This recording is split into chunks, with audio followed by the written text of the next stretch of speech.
తెలియజేస్తున్నాను. అదేవిధంగా హైదరాబాద్ నగరంలో ఈ పక్క నుంచి వెళ్తున్న మెట్రో మీరు అందరూ చూస్తున్నారు.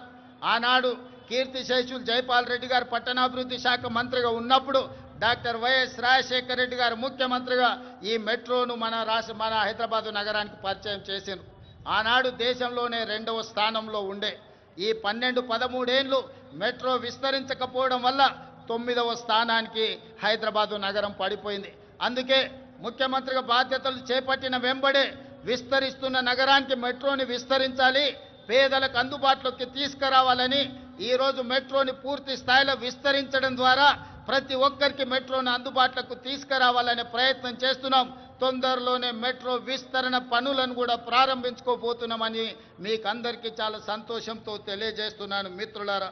అదేవిధంగా శాంతి భద్రతలు ఎక్కడైనా ప్రపంచంలో పెట్టుబడులు రావాలంటే దేశంలో శాంతి భద్రతలు ఉండాలి.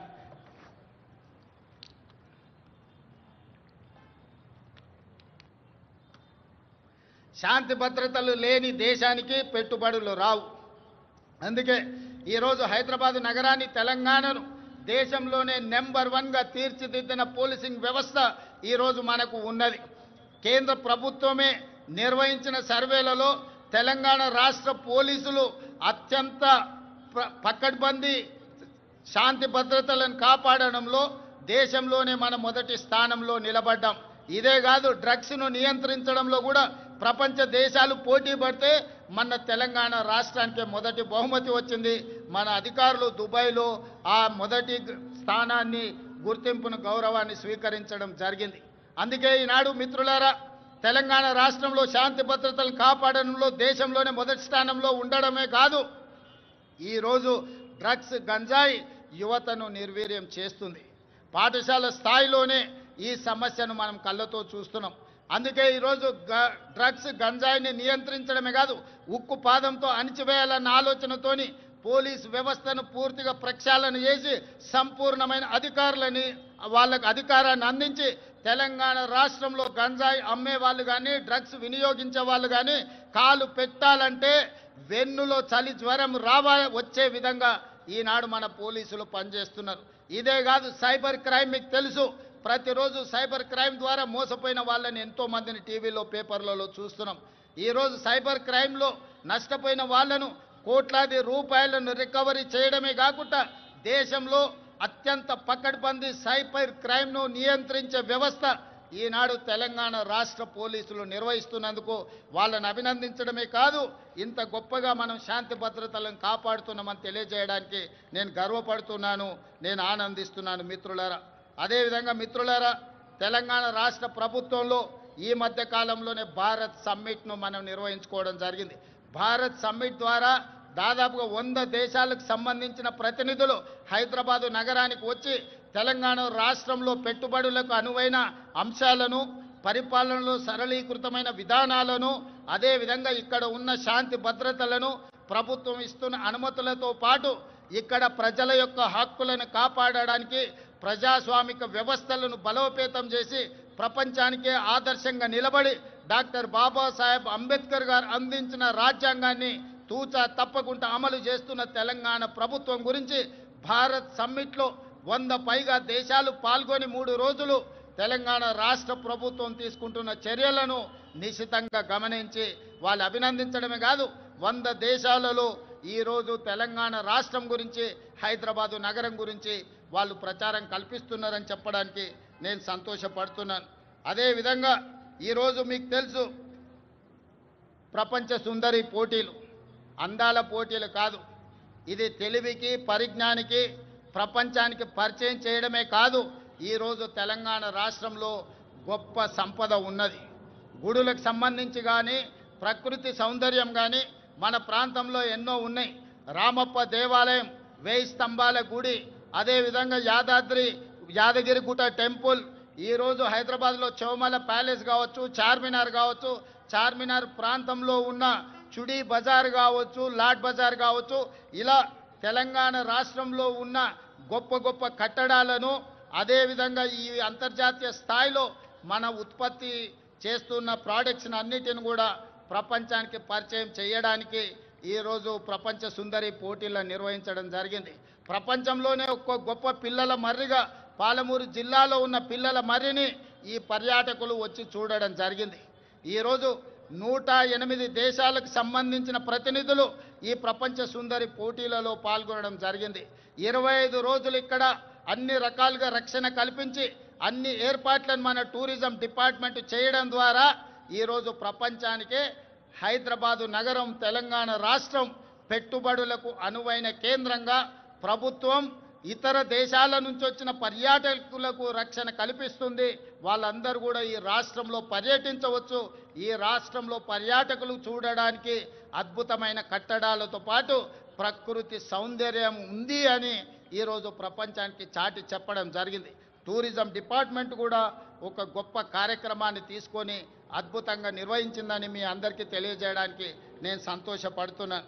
అదేవిధంగా మిత్రులారా, 2047 నాటికి భారతదేశానికి స్వతంత్రం వచ్చి 100 సంవత్సరాలు పూర్తి చేసుకోబోతుంది.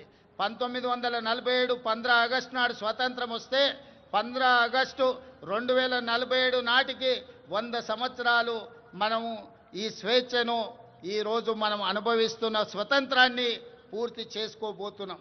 కాబట్టి 100 సంవత్సరాల స్వతంత్రాన్ని నిర్వహించుకోబోతున్న మనము ఒక గొప్ప లక్ష్యంతో తెలంగాణ రాష్ట్రాన్ని అభివృద్ధి పదం వైపు నడిపించాలని ఈనాడు ప్రజాప్రభుత్వం నిర్ణయం తీసుకున్నది.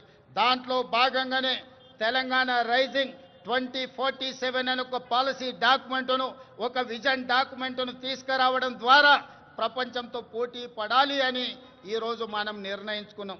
అందుకే 2047 నాటికి భారతదేశం $30 ట్రిలియన్ ఎకానమీకి చేరాలని ప్రయత్నం చేస్తున్నది, లక్ష్యం పెట్టుకొని పని చేస్తున్నది. మరి భారతదేశం ప్రభుత్వం $30 ట్రిలియన్ ఎకానమీని ఈరోజు దృష్టిలో పెట్టుకొని ప్రణాళికలు చేసుకుంటే తెలంగాణ రాష్ట్ర ప్రభుత్వం అందులో భాగస్వామి కావాలి, అగ్రభాగాన నిలబడాలి అని తెలంగాణ రైజింగ్ 2047 పాలసీ డాక్యుమెంట్ తీసుకొచ్చినాం.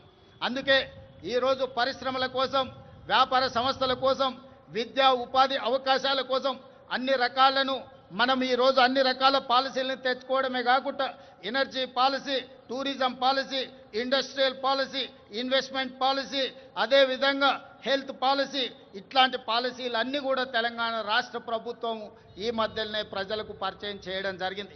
ఈ పాలసీలు అన్నిటిని కలిపితే తెలంగాణ రైజింగ్ 2047, తద్వారా తెలంగాణ రాష్ట్రాన్ని ప్రపంచంతో పోటీ పడే విధంగా తీర్చిదిద్దాలన్నదే మా ఆలోచన.